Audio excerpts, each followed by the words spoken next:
That's sick. That's sick. How come our map doesn't have that? That was so good. Xing Tian, one of the best players in the world. Tian rookie, Jackie Love, top esports is just stacked up and down. They are 8-2 in the toughest league in the world. That is why we've got Zika, Tarzan, Scout, LP, and Hong. And the Tarzan, a couple Korean imports around here, but the Chinese teams, it's interesting. They haven't fleshed out completely. Some of the teams, like to have the full Chinese roster, but you still have the Korean imports.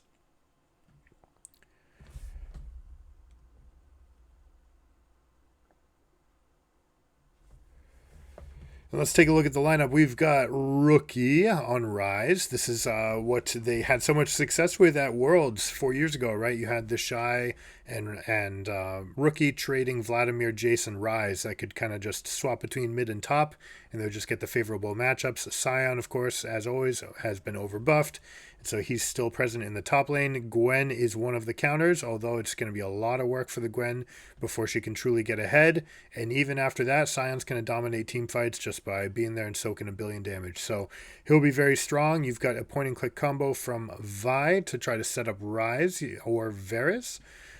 Good combinations. You've got a very dominant lane in Varus and Karma, even versus Zeri Annie, but the scaling will go in the favor of Zeri Annie. You can have that ability to blow up fights. When you look at endgame ability to fight, you've got Jackie Love, Rookie, and Varus, Rise, and Vi as initiators on blue team. You've got Annie, Gragas, and to an extent Lee-Sin, depending on the position, for red team. So that should favor the proactivity of the blue draft. You've got Rise that can move him around the map. You've got Sion that can kind of hold a front, and then the team can move over, take something like an objective, get an inside track on Baron or Dragon, Baron specifically, and you have Vi, who has denting blows, and Varus with his percent execute, are both exceptional takers of the Baron, so they should be looking to make a strategy with that, and then they can move into either a 1-3-1 or a 1-4. We don't see much 1-3-1 at all this year. The 80 carries are too strong. And your 3-stack will just get steamrolled if that's the case. Rise, looking to abuse the range advantage early against Gragas, is going to have the free push. Once you get 3 points into wave clear abilities for Gragas is when he starts to be able to hold his own a little bit longer, and he's probably going to go Rod of Ages so that he can sustain up a bit. So early start, we've got 5 camps from Tarzan into checking for an invade, seeing if Vi might be around in this neck of the woods. Vi able to get 6 camps though, so has a lead as they go to Scuttle Crabs. They are trading the Scuttles, and you can kind of see where each team wants to play strong. Gwen for top side, so Lee-Sin is on top. You've got a strong bot lane with Varus Karma, so the Vi's down bot. Vi could be looking for an invade right now, but it looks like Lee-Sin's going to come back for his respawns. A little bit interesting about the ward. So here, the flash, the dash to dodge it, and they get in. Are they going to look for it? One more, the burn. But he heals up. The potion is OP. Gragas actually making a big misplay. Using a second potion is a mistake there. Could have died with 2 potions running, and that would have been tremendously bad for the rest of the laning phase, but does end up surviving. Lee-Sin using a little bit of the flex that he's got for the strength after that. This is going to be Gwen's strongest point in the lane against Sion, right? 0 and half an item. Gwen is going to be exceptionally strong. She will spike again at the completed Riftmaker, but by then, Sion's going to be able to just hold on to the waves. He'll be all right. He's just going to soak things up. He's going to look for a rebound, bounce the wave out, and then get his recall in. One of the plays that we haven't seen much from the pro teams that we'd like to see more with champions like Sion is recall level 6, go up and gank bot lane with your awesome engage ultimate and teleport back. This would be a way for him to get out of the worst part of the lane and transfer some of his lead to Varus. They may wait for level 6 on Varus before they do, but again, Karma gets much weaker relative to the crowd at level 6. She's so good 1 through 5. So, all in all things said, you'd have 2 ultimates in bot lane, maybe even a Vi ultimate, depending on the timer. And if they did this play, right, you can go for Sion, let's see, for example, could either go now, or he could just walk up top, bounce it one more time. It looks like he's teleporting. I don't like this play at all. There's no rush to teleport here. You're already level 6. The wave's coming back to you. I don't think he needed to teleport. So anyways, that takes the play off the table. Can't do it if you don't have your teleport because that's your way back into top lane. Hong looking to set up a little bit of a counter gank maybe, or even just set up as supports come. This is very common in the pro games. You're going to see supports after they rotate. They're going to go back into the river. They're not going to go back to bot lane. And this is to maximize the amount of control that they have. And Sion, congrats. You teleported into a losing position. I don't know what he wants from it. So he's going to come up here. Ends up with the fast adjust resists, and he's going to look to clear this as best as he can.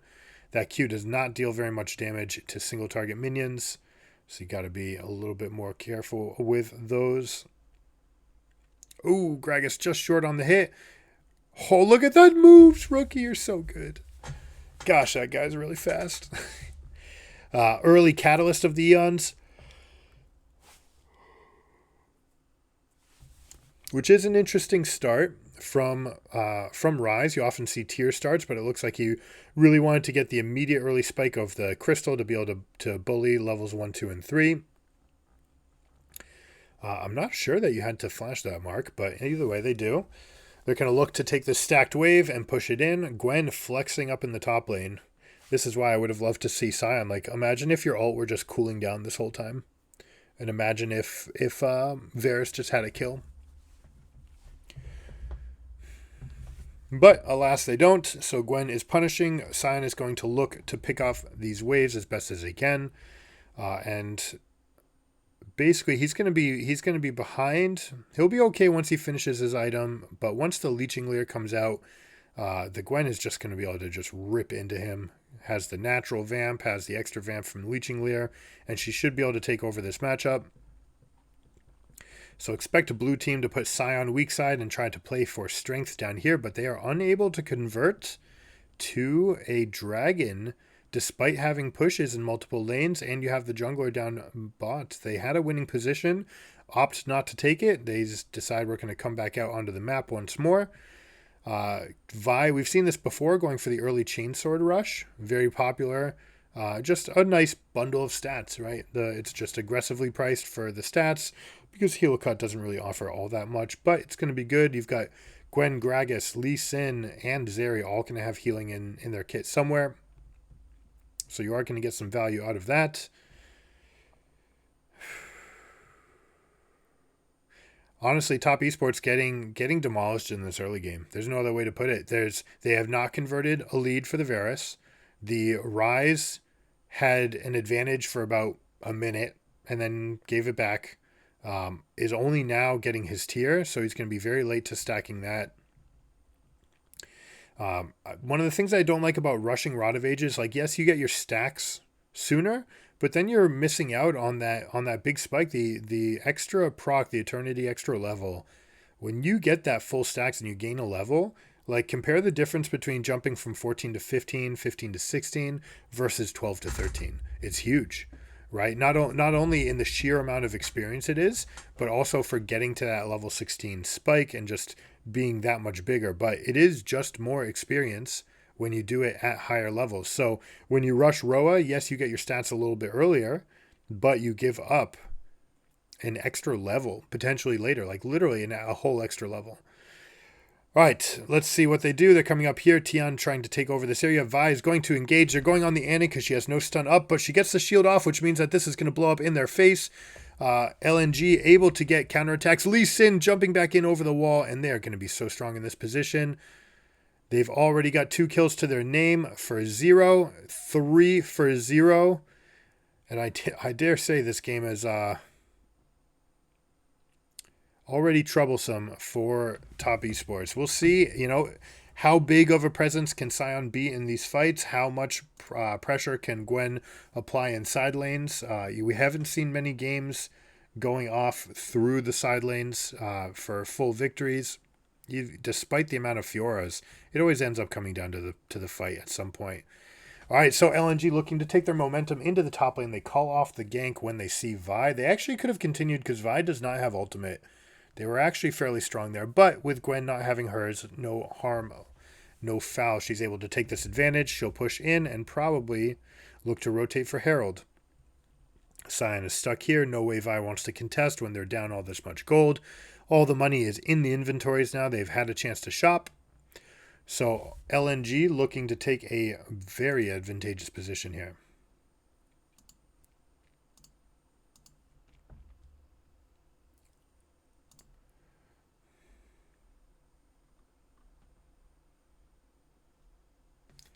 All right, here we go. The replay. We got the dragon, but at what cost? Rookie stepping out.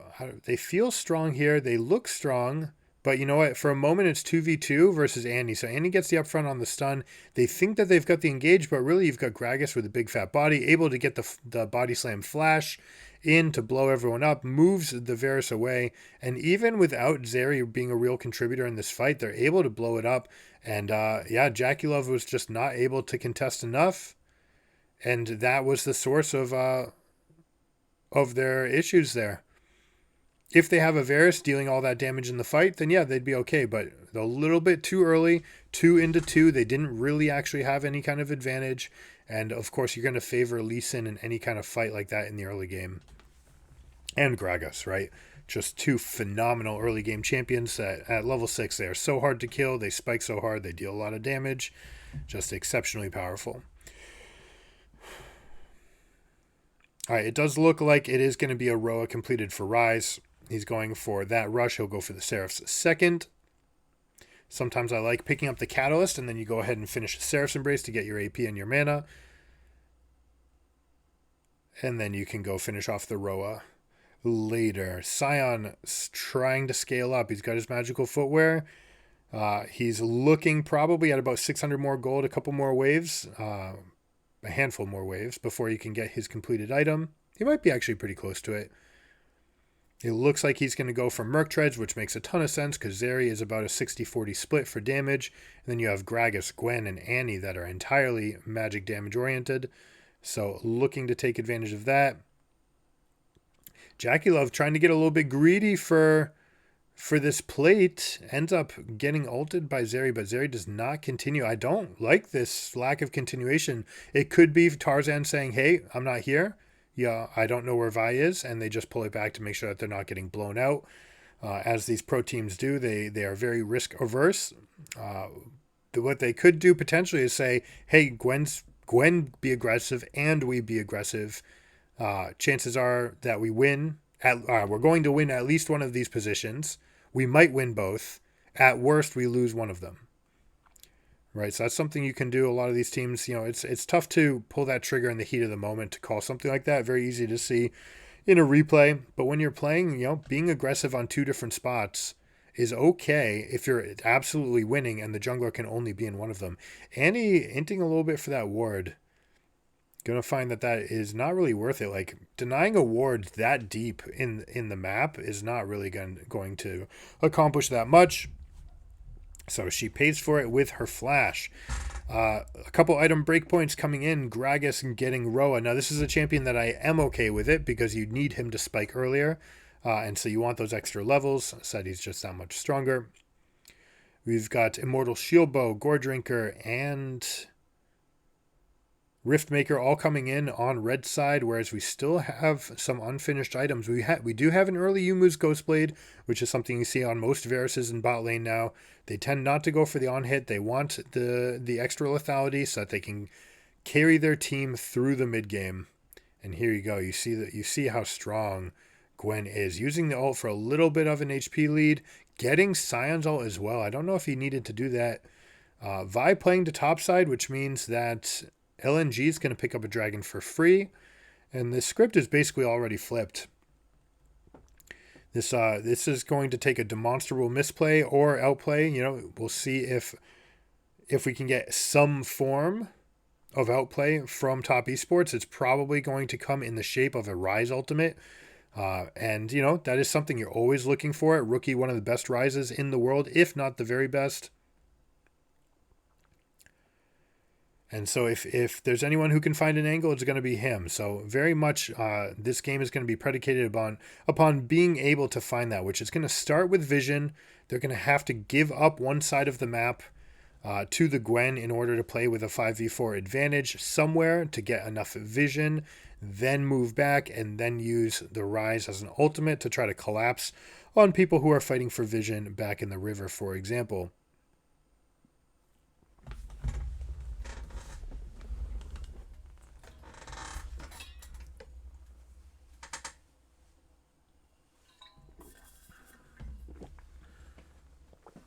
For anyone looking to tune in at 3 a.m. Pacific time, 6 a.m. Eastern, March 12th. March 12th is going to be LNG versus JDG, two of the top teams. Top eSports is there as well. So we'll see what kind of record LNG's coming. It's looking like they've got a head start to the 9-2, but still a lot of game left to play. It is a best of 3. Prime time in China.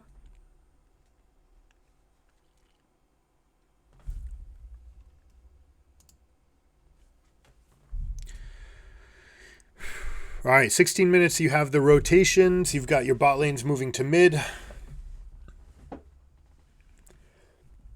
Supports are centralizing. This way they can control both sides of the river. And the jungler can hover and play through mid and potentially either look for plays or move together. Here we go. We've got a ward hop into a flash kick to hit the wall, which is enough to hold Jackie Love in place for the Annie to follow up with a stun. Beautifully played by Li-Ning. Just showing that these guys are world-class Li-Ning players. That was something else, man. Tarzan showing his gumption. All right, so what do they take off of it? They're going to look for Rift Herald. They're going to reset the lanes, although it is going to end up with, at least for a moment, Gwen into Rise. Gwen is going to be favored in any kind of all-in, but Rise is going to have that phase rush and the ability to kite. So as soon as Gwen dashes, Rise will just look for the route and then move back from there with phase rush. But look at this play here.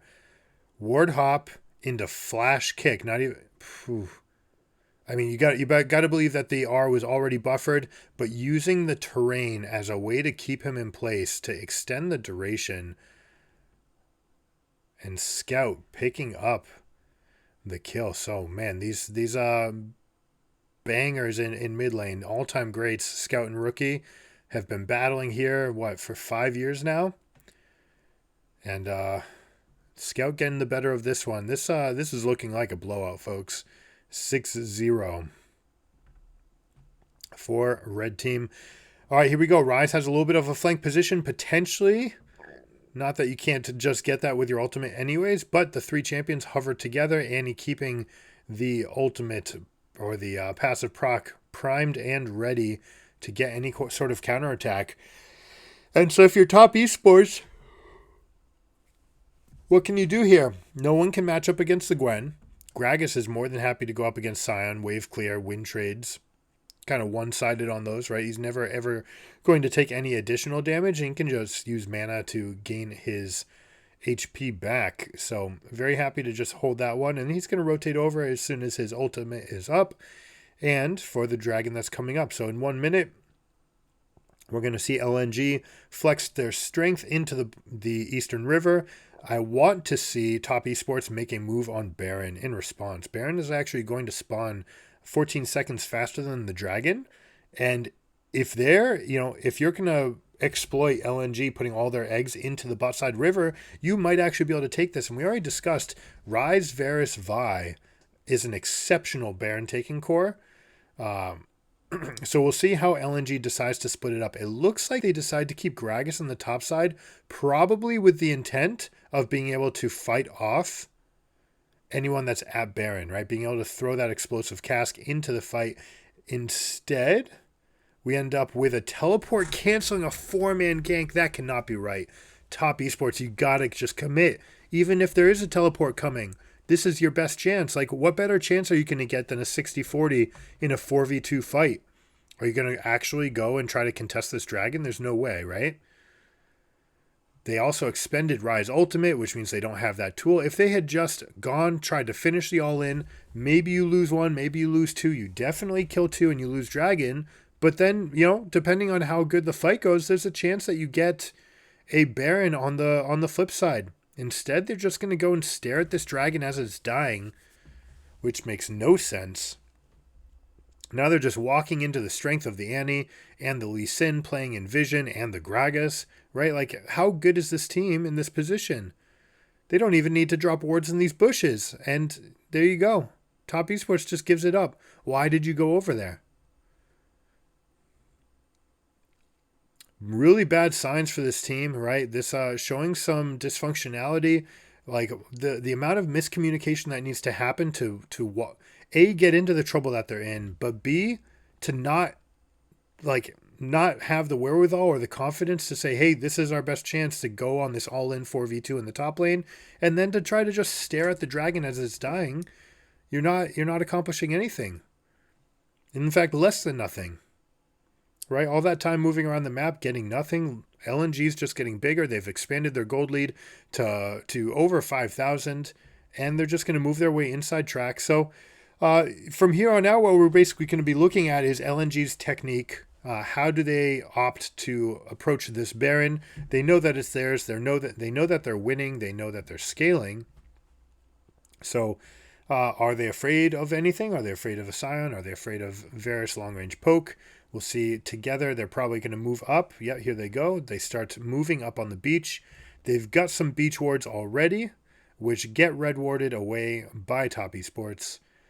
And they're going to make a second pass at this, right? I believe the Annie's going to step up. They're going to look to get a vision. Look for them to get wards here in mid, so you see the wave and anyone who's trying to push out, especially if they get the push on you. One that's tucked in behind, and then one here, right? So you get that ward line of beach wards, right? The things that are just on their side of the map.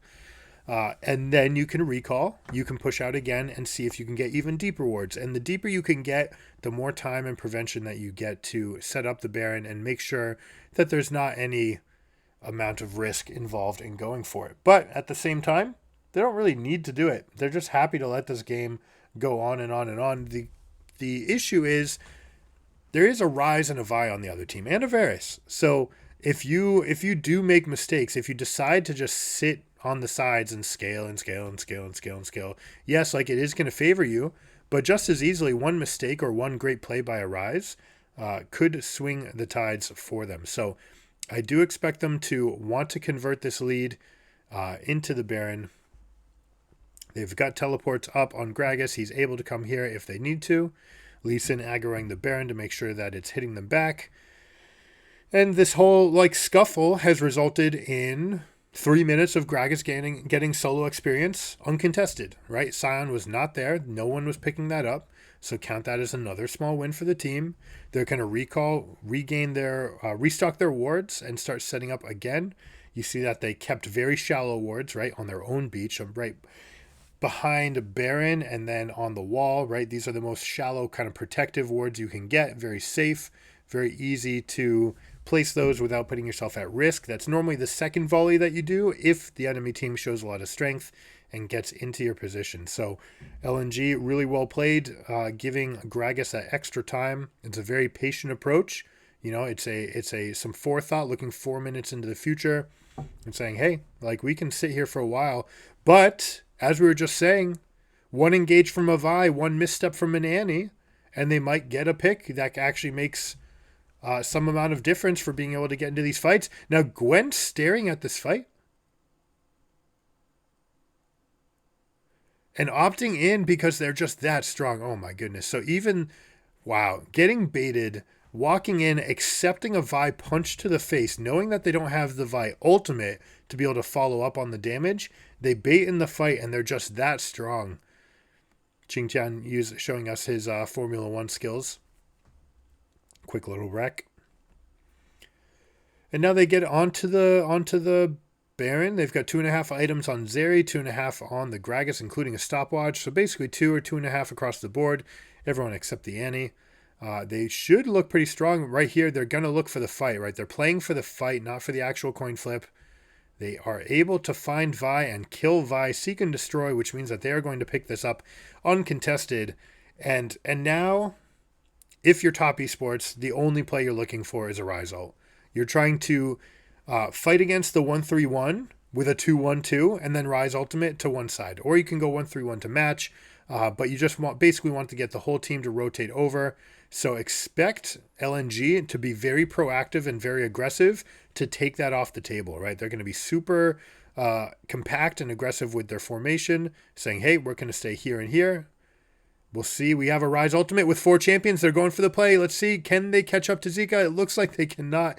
And Zika's actually turning around, completely unabashed, walking into this team. And he says, I can get multiple man ultimates, and the fight is just going to blow up. Li-Ning wrapping around behind with the dragon kick, and Gragas just bopping his belly around. And 0 casualties, not even LNG LP. Collecting LP from the enemy team right there, it seems like. And that's going to be it for game number 1. A complete blowout, front to back. It's going to be tough if you're top esports. It seems like you got what you wanted out of this draft as far as, positions and setup. You've got a strong bot lane. You've got Rookie on Rise, and you've got Vi, so they're Vi Rise combo and weak side Sion, but they are just not able to convert. Just getting pummeled by the Gwen counterpick. All right, so here we go. We've got Rookie on Orianna. We've got Xayah Rakan, which is the premium bot lane. You've got Li-Ning for yourselves, and you've got K'Sante. Although K'Sante, depending on the patch they're on 13-4, so K'Sante has been knocked down a peg. He is not that strong anymore, but these players are very comfortable with him. I think he's just not very good. Now, right, they took away a lot of the timing on his crowd control, his ability to sustain long fights and have the extra duration. The fact that his W no longer is able to set himself up, all of these things are big differences for them, and they end up giving Zika another counterpick carry. It's like, okay, you take Gwen away, we play Camille. And say, you want to play a tank? You really want to play a tank that bad? Then we're going to come at you with a hyper carry with true damage, just like the Gwen did. And they're going to stick it right to them.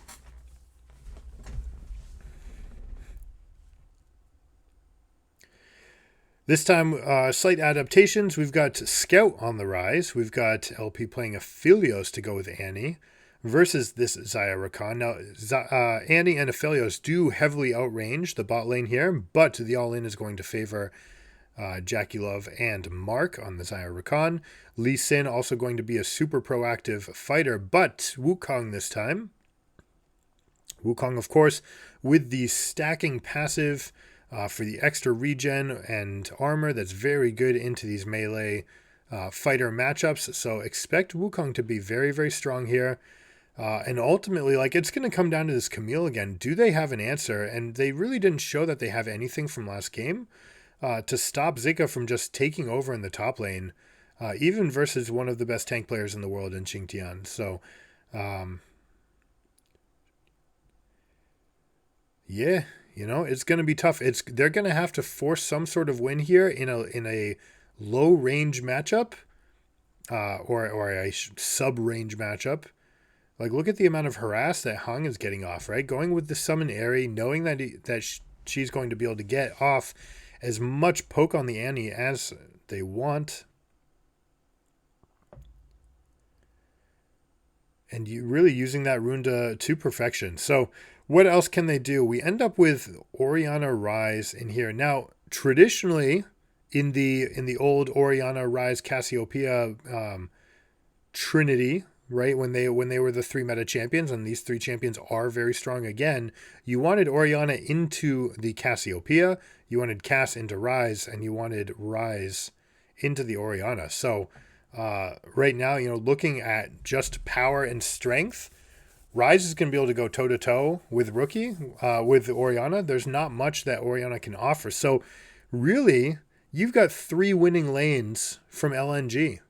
So what have top esports accomplished in the draft? They've really, honestly, you can count Wukong as 4. As strong as Li-Ning is, Wukong has a direct counter to the kit in the ability to regen. So unless Li-Ning is getting a full pop-off, which isn't going to happen with these teammates, right? Who on his team is going to help hold someone down? You've got Rakan follow up. You might be able to get an Orianna ult in response, but Wukong can usually get his W off before the command shockwave will come in. So really, you got to love LNG's draft here. Strong picks across the board and counters in all 4 positions, all 4 lanes. The only advantage that Top Esports will be able to gain is if they get a full-on, short-range, ultimates abound, stacked team fight. But there's no reason for LNG to give that to them, right? They've got so much range from the Aphelios and the Annie. So Wukong can break up the fight. Ryze can play on the side. He's got Phase Rush. You've got the ultimate. You've got Annie for peel. You've got Aphelios even for peel. So very difficult game plan here for Top Esports to pull off. We'll see what they're able to do. All right, Hong trying to pull a freeze for his teammates, something you're going to see at all high levels. Trying to hold it, but the pressure is brought in. Xayah Rakan do have to waste a little bit more time in the lane to be able to come back, but it does mean that Annie's able to pick up the full scope of minions before Aphelios comes back, so they lose 0.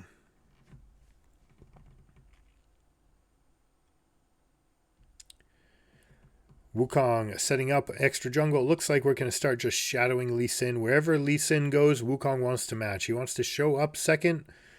He wants to be able to blow up fights, especially once you get post level 6, and especially in that top lane.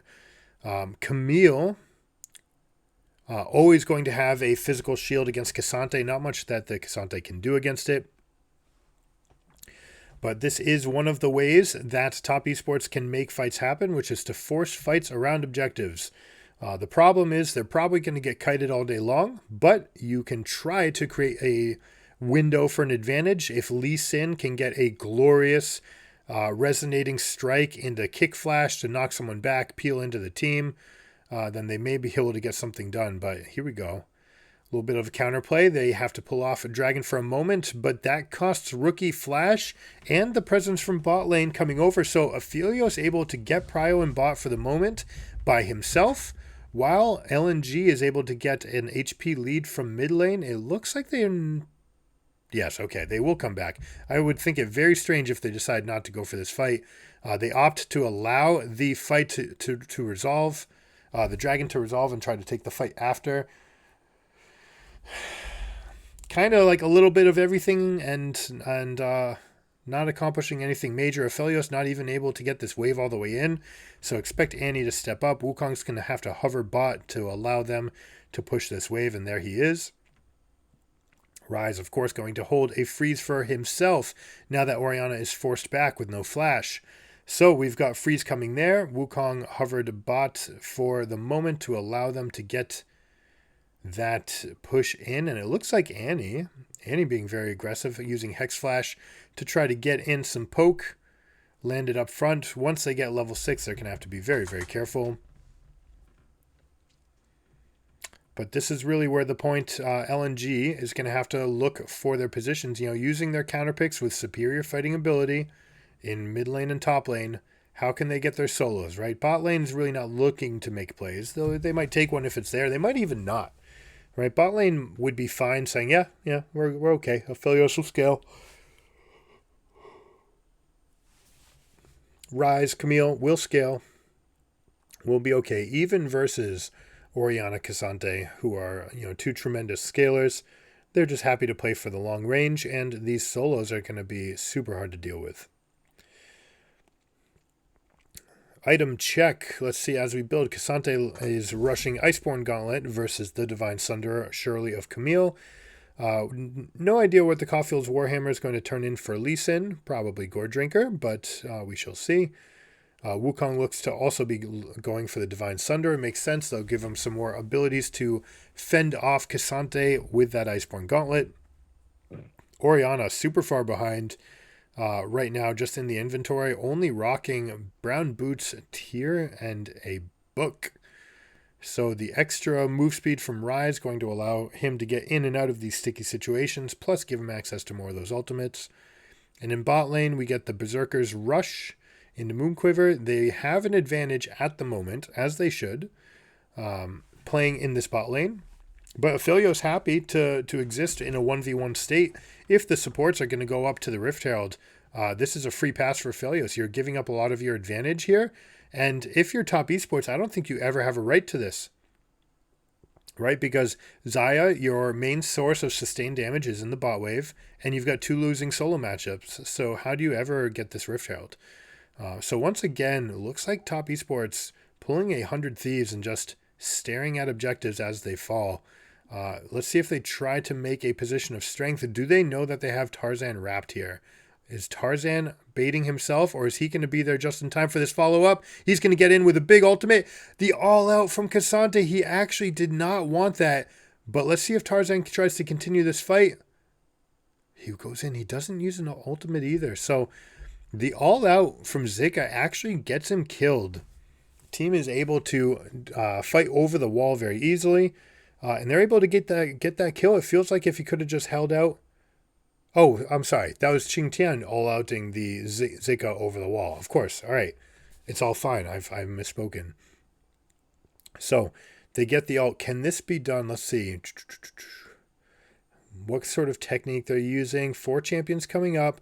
He dashes, W's, and immediately goes for the chain CC. The Rakan knocks him up, and all-out puts him out. I'm curious to see whether or not... Yeah, the ultimatum looks like it was used, but... Huh. I'd have to see it slower to see the exact interactions there, what's going on. But props to Top Esports to make a play, get something done. But even with that kill, they're still down in gold. Now, they do have a dragon to their name. They are going to feel like they're ahead for this fight. Cassante is stronger if it comes to teleporting. He's also actually has his teleport up. So you're much more likely to see him roam down for this dragon than teleport up, although he may not want to give solo plates to the Camille. But honestly, this team, if they want to get something done, they're probably going to have to force it and bring everybody. And just make that the plan to stack dragons. But it's going to be a tough time, right? The first one was not immediate. It was pretty fast, but we're looking at a 11:30 to 12-minute second dragon, so we're on pace for 23 minutes or so if you want to stack soul, and of course that's when we're going to have 2 item spikes across the board from LNG and the levels necessary to fight back. So that's one of the reasons why dragon stacking is just not that great of a win condition, on top of the fact that the dragons just don't give that much, and soul is the most overrated thing in the entirety of League of Legends. So, yeah, how are they going to do this? Do they go for 3 dragons and then try to fork LNG into a position where they defend dragon, try to prey upon the fact that they will probably contest, and then go Baron? And if they get Baron, maybe steal a win from there? I'd say that's the best route to victory for Top Esports. Flash...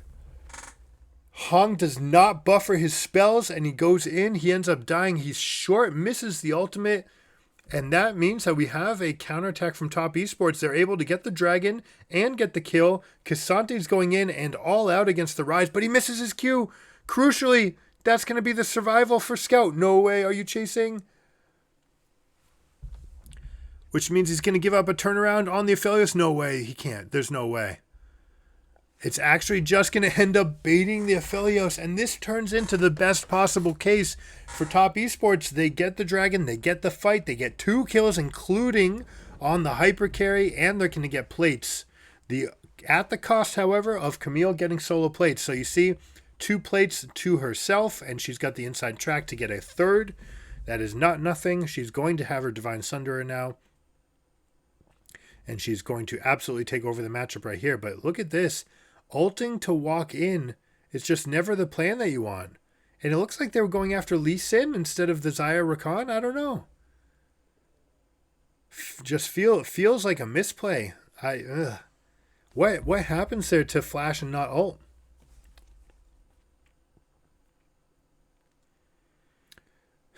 There is a world where Qingtian also gets the Rise there. If he hits that Q, no doubt about it, the Rise dies. But this right here, and just not realizing that Rakan is in the vicinity. Look at all those extra shields.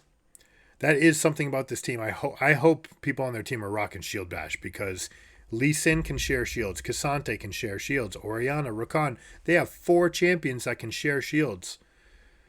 And if you have Overheal plus Shield Bash on Xayah, right? Even with this, Gale Force into something like Bloodthirster, although I expect something like Essence Reaver to come out next.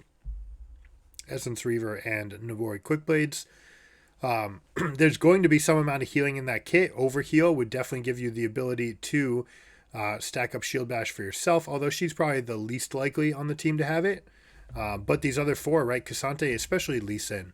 Lee-Sin changes tremendously, just like Vi does with Shield Bash. It allows you to get on these fights, and really be a lot stickier with the extra source of armor and magic resist, and a little bit of extra damage, right? And these champions are tuned very precisely, very exactly on not being able to get everything that they want, but that Shield Bash is enough to give you the stats to go over the top, especially if you get any kind of lead. So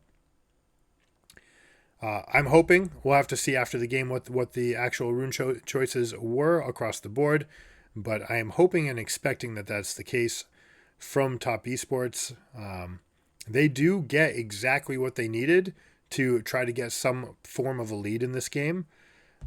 The problem, however, is that you're still going to have to deal with this composition, and the 2 Divine Sunders are in.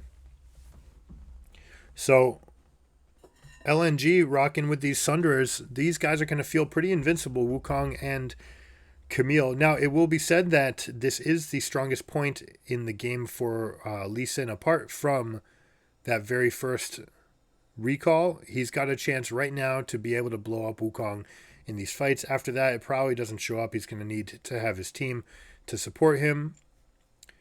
So we'll see whether or not Lee-Sin tries to make aggressive plays around the map here or there. And it looks like he's just going to hover. They're going to force in a little bit of extra damage. Let's see if Orianna just uses an ultimate. No, chooses not to. Would have been a completely okay spot. You know the enemy team is recalling.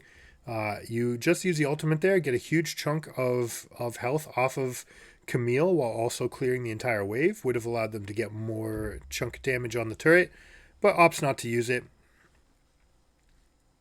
It is level 11, not 16. It ends up having a much lower cooldown as the game progresses. You get that ability haste, the ability to bring that ultimate into multiple fights. Maybe not consecutive fights, but certainly at the pace of a normal game, you should be able to get something. Now, that being said, when we talk about pace of normal games, this is not what we generally expect out of LPL as far as bloodbaths and dives and making turret dives happen.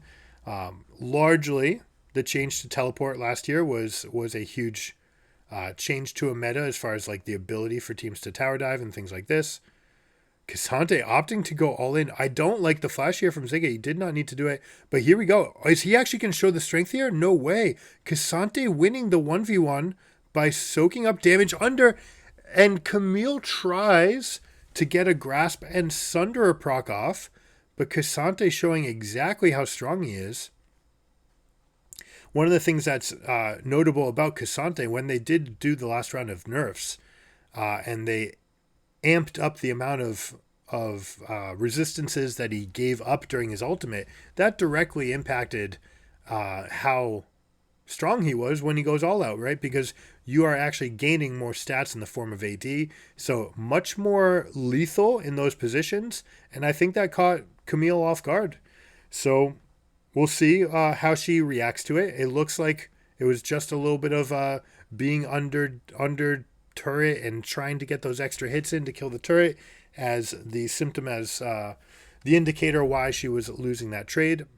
But we'll see if that's going to stick around. After she gets Steric's Gauge, she'll feel much more comfortable in those spots, although she should feel fine, right? She should have felt strong. Let's look at this fight. So yeah, she's just taking a lot of damage, right? 1/3, moving to 1/2. And then it looks like misclicked. That must have been a misclick. Aiming for the turret, ends up hitting the Cassante as Cassante's going all out. So you get stunned as the turret's looking to hit you. And that just ain't right there. An empowered auto, Cassante with no enhancers versus Camille with an empowered Q, and Cassante is able to get his attack off first? That doesn't make sense. Come on. So, yeah, I don't know. That's a tough spot. How could you ever rewind something like that? Maybe it's not a bug. Maybe Iceborne Gauntlet just gets decoded in. All these empowered attacks are going to have faster resolutions. They're not going to get canceled. But the fact that Camille wasn't able to get an empowered Q off, that's a little bit bizarre. All right, Cassante going to feel pretty comfortable now with the Bramble vest. Bramble looking for more team fights rather than the 1v1. Plate mail would be stronger in the 1v1, looking for something like Frozen Heart to slow down the attack speed.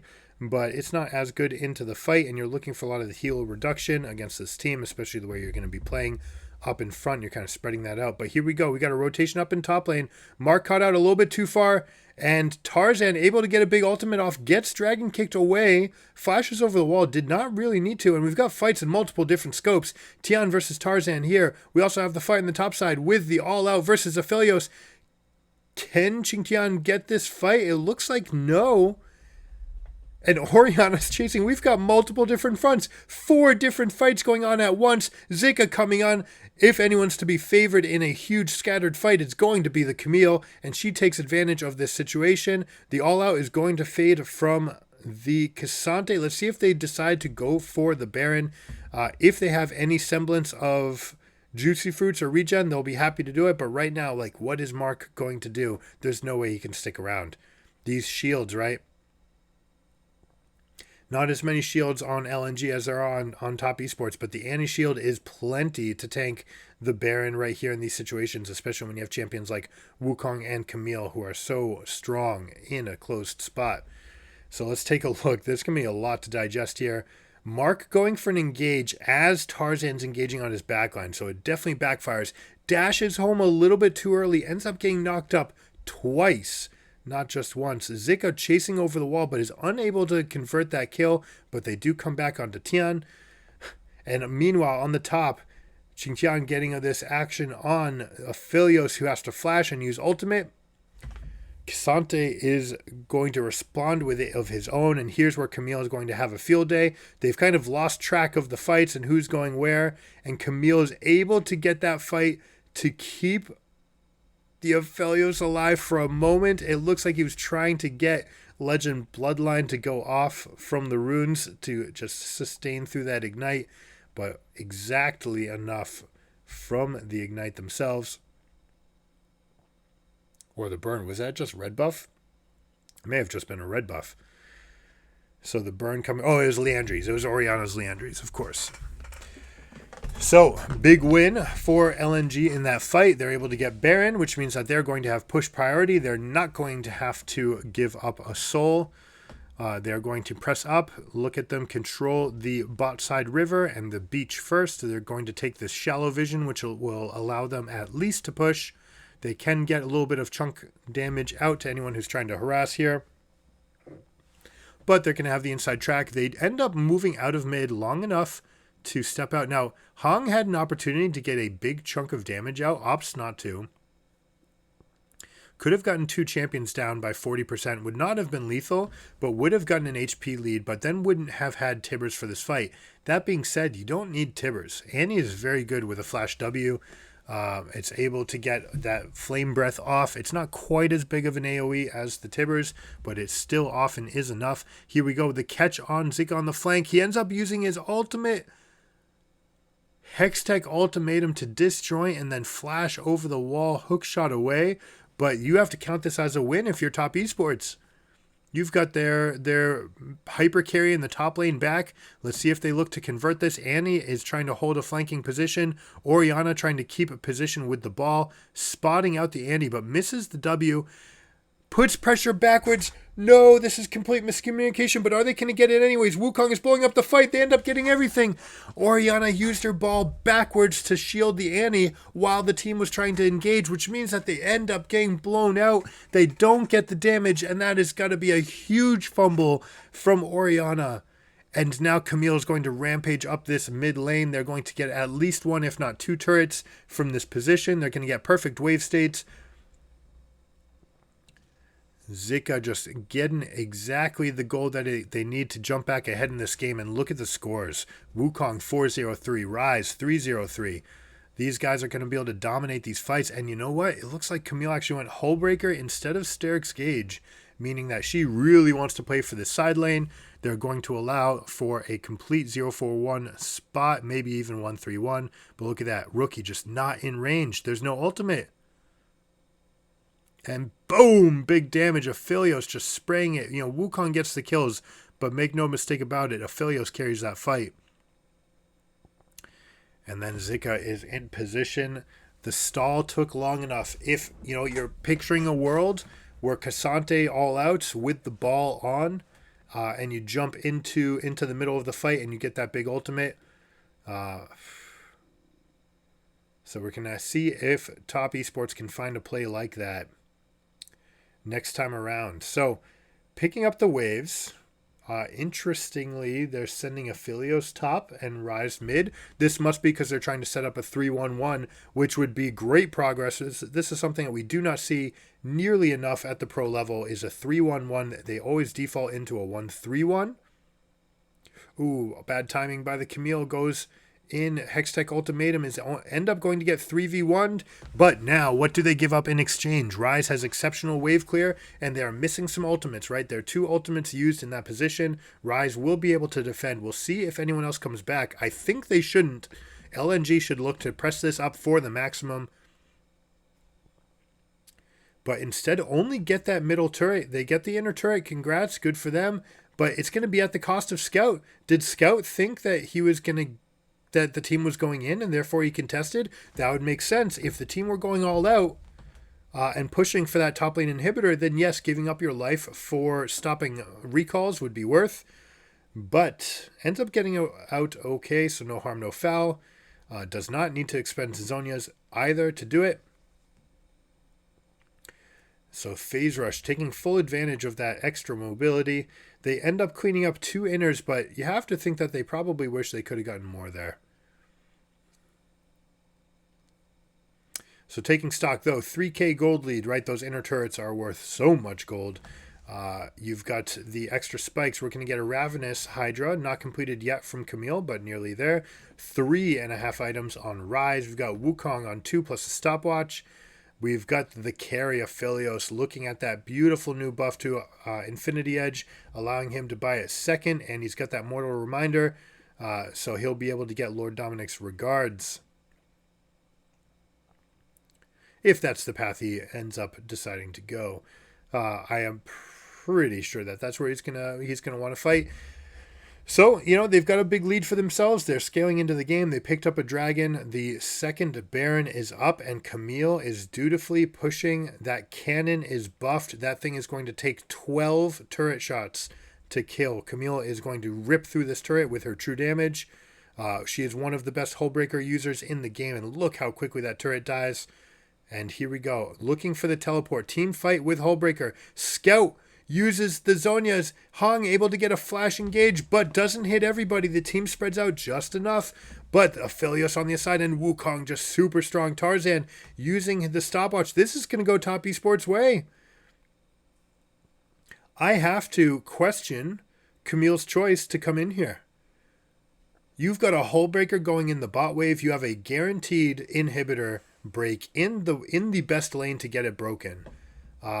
And if they do that, then you've got permanent source of pressure for the rest of the game. Camille will be able to split top while the team plays in one lane, and you'll have supers in the other. It would have created a checkmate scenario for LNG. They end up going for the fight. Only 2 people get stunned by the Tibbers. And they look for the counter engage, but again, Cassante able to peel them out of the fight here. And Zika, just look at this damage from the Cassante. When you go all out, it is so much damage. And you use that Iceborne Gauntlet to make them sticky, keep them in place. And there we go. We got a Baron with Dragon coming up in 20 seconds. All the respawns are in, so LNG will be in position. I'd like to see Top Esports get a slow stacked push in the mid wave to get prio for this spot. Camille not having teleport is going to look to split in bot wave and nowhere else. Rise normally would push up mid and then ult into the fight or find just a flank spot. But Top Esports opting to back out, get the mid-wave prio. This is good. This is good macro from them, right? That is a wave in your favor that belongs to you and not to them. Look at this use of a control ward by Scout, just dropping it just for the sake of, hey, like we want to bait you to attack this thing because Annie's right over this wall. She's ready to hex flash over. Her hex flash was charging and perfectly releases it in response to the Orianna ultimate, which means they don't have the Ori for this fight. And holy shit, look at this fight. The big all-out coming out. Zik on the side, isolating Jackie Love, dodging the Blade Caller, and look at these health bars. Top Esports is melting. Mark dies, Jackie Love dies. We've got one man standing. It is Lee Sin, and 32 seconds is the fastest recall. We're going to get at least an inhibitor. If not more, they might push for game here. Probably not with just 3 champions, but it's going to be close. You do have perfect guns on Aphelios for ripping through this turret, and you have Camille, who did not actually need to back away from the turret. Probably should have just walked up and double queued it. They opt for the inhibitor and nothing else. They're going to go for Dragon. So it's inhibitor plus Dragon is the call. They decide not even to go for Baron because Orianna will have teleport and her ultimate back up for this fight. Look at this. Aphelios playing from over the wall to be able to play this Dragon. So check out this fight. They didn't show their very beginning, but there's the engage from Wukong on the front. They're able to just pop Rookie's Orianna. Tries to flash away. And then bringing everyone together. Camille finding the Xayah in the fight. Oof. Look at that damage. That's just absurd. It's like probably drastically telling my team, like, doesn't even need to go after Mark there. It's like, no, I'm keeping my E. I just want to be here to cue the Xayah in the face when she comes out of stasis. So, desperation play from Top Esports says, oh, you want to go Dragon? Okay, fine, we'll go for Baron. Hello. Getting the much better prize, uncontested, but can they get out? Wukong is in position. They're going to be able to take at least 2 of these. The question is, do they get isolated? No, they end up overextending, and they split into 2 different fights.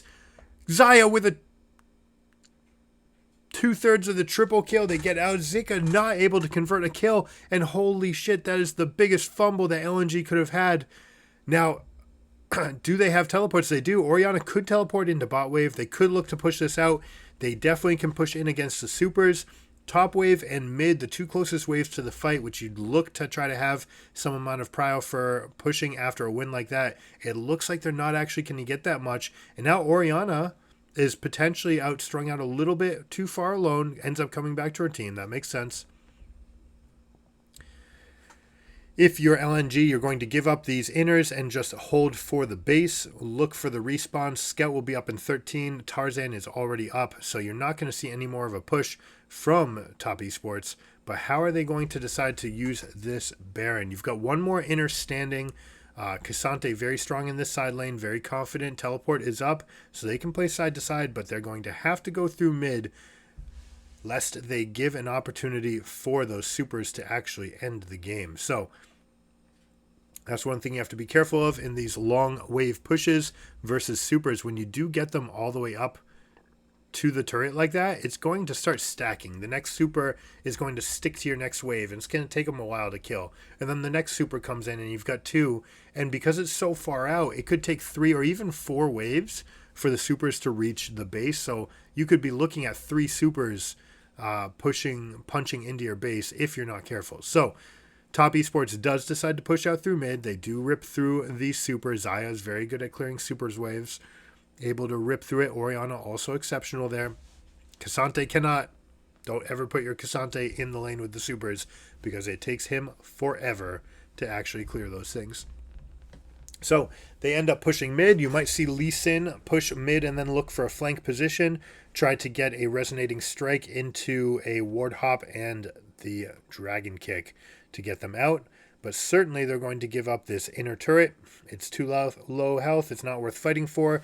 And you also have the Baron buff for another 27 seconds. So, are they actually going to be able to deal meaningful damage to this turret? Wukong is putting down a control ward, looking for that opportunity to get to the side, to get in this flank, because if he finds it and Ryze can teleport in behind the team, or if Ryze can bring a Wukong, for example, into those fights, they have a good chance at blowing them up. This is about as good as I could hope this game going for top esports and for our chance at seeing a game 3. But what now? Baron's gone.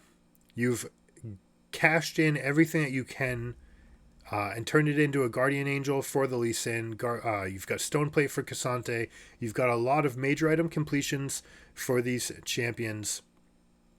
Are they actually feeling strong enough to go for a Chemtech Soul and try to all out a fight? Now, one of the things about Chemtech, if you get this Soul and you fight all out, it's going to give you an advantage, right? Getting those extra stats, right, as the fight is progressing, it could make a difference. But normally, if it's going to come down to taking lots of damage for free while you're trying to secure the dragon, it's not going to be enough. So despite how good the Soul could be, let's see if they go for a pick on Annie. They do. Heal used. Wait, who used heal? Huh? Is that just a visual bug? I don't know. Anyways, they get the Death Bush. They get the Annie stepping out, but it looked like Aphelios used the heal. So with that, they've got the HP lead. They've got the tempo with the Annie backing, which means that they will go and get inside track for this dragon. Let's see if LNG looks for the fight with the flank, or if they look to just push up mid. The dragon falls. The Soul is down. Here we go. Let's look at this fight. Zika caught off by himself. What's going to happen? They're just going to collapse on him. He's able to hover over here and flash over the wall. Uses Hextech Ultimatum to dodge the Rakan W. The kick from Lee Sin is a complete grief. Saves Zika. And they're unable to consolidate. Jackie Love tilts, uses Gale Force on the shield of Annie. Oh no, they are reaching. They tried to get those kills, could not get them, and it looks like they may have made a couple tilt plays. Oh, maybe it must not have been the kick. All right, there we go. Tion does find the target. They find Annie. They've got the inner track to fight off, but Aphelios rips off the Wukong. Sorry, Wukong going in. Ryze dealing all the damage, going crazy. Rookie's the only one left. Zika is just going to chase him down. They may move around. Yeah, Zika can't charge into this like Wukong can. If the call is stop backs and use your Guardian Angel as a resource for stopping backs, then I like it. Good job by Tarzan. Using E to stick to one minion and then taking a diagonal path with his decoy. This is going to be a dead rookie on an exceptionally long timer, 61 seconds. You've got 8 seconds on Mark, 18 on Lee Sin. They're going to go for an end. They do not have the teleports to consolidate. They don't have Ryze Ultimate, but they do have the large chunk of damage on Aphelios. Mark trying to in for killing some of the wave, but does not succeed. He's gone. They're going to take this down, and LNG takes it 2-0. What a fight, man. Watch that back. Rewind it. Check it out. While you're at it, drop a like and subscribe if you like this video. I'll catch you guys next time. That was a great game. Peace.